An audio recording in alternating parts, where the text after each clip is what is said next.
Hello everyone, তো তোমরা সবাই কেমন আছো? তো আশা করছি তোমরা ভীষণ ভালো আছো আর আমরাও ভীষণ ভালো আছি। তো সবাইকে গুড মর্নিং বলে আজকের ভিডিওটা আমি এখান থেকেই স্টার্ট করছি। তো আজকে হলো সোমবার, 3 মার্চ। তো দেখতে পাচ্ছ সকাল সকাল বড় অফিস বেরিয়ে গেছে, দেন আমার রান্নাবান্না সবটাই কমপ্লিট হয়ে গেছে। তো আজকে রান্না করেছি সবজি, ডাল আর বেতো শাক বেগুন দিয়ে ভাজা আর ঢেঁড়স আলুর তরকারি। তো তোমরা তো আশা করছি মোটামুটি যারা আমার ভিডিও দেখে তো সবাই মোটামুটি জানো যে সোমবার করে আমরা নিরামিষ খাওয়া দাওয়া করি আর কি। তো আজকে ওই জন্য নিরামিষই রান্নাবান্না সব হয়েছে। আর টিফিনে বানিয়েছি ডালিয়া।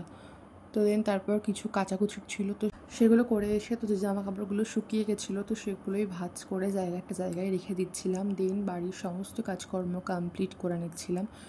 তো তোমরা ভিডিওটা দেখো, তাহলেই তোমরা বুঝতে পারবে। তো রুমটাকে দেখতেই পাচ্ছ ভালো করে ক্লিন করে নিয়েছিলাম, দেন সমস্ত কিছুই করা হয়ে গিয়েছিলো। তো তারপর স্নান কমপ্লিট করে নিয়েছিলাম। তো এখন এতটাই গরম পড়েছে যে দেখতেই পাচ্ছ ফ্যান ছাড়া কিন্তু একদমই থাকা যাচ্ছে না এখন। তার উপর হচ্ছে বাইরে রোদের বিশাল তাপ।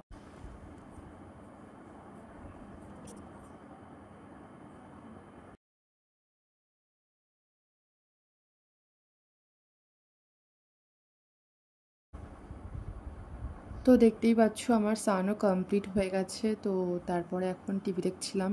টিভি দেখতে দেখতে আমি আমার লাঞ্চটাও কমপ্লিট করে নিয়েছি। তো তোমাদের সঙ্গে আবার সন্ধ্যেবেলা দেখা হচ্ছে। তো রোজকারের মতোই আজকেও সন্ধ্যেবেলা ঘুম থেকে ওঠার পরে একটু হাঁটতে গিয়েছিলাম। তো হেঁটে আসার পরে বর নিয়ে এসেছিল, দই নিয়ে এসেছিলো, তো সেটাই আমরা দুজন মিলে খেয়ে নিচ্ছিলাম। তো ভিডিওটা এইটুকুনি। ভিডিওটি তোমাদের কেমন লাগলো অবশ্যই কমেন্ট করে জানিও।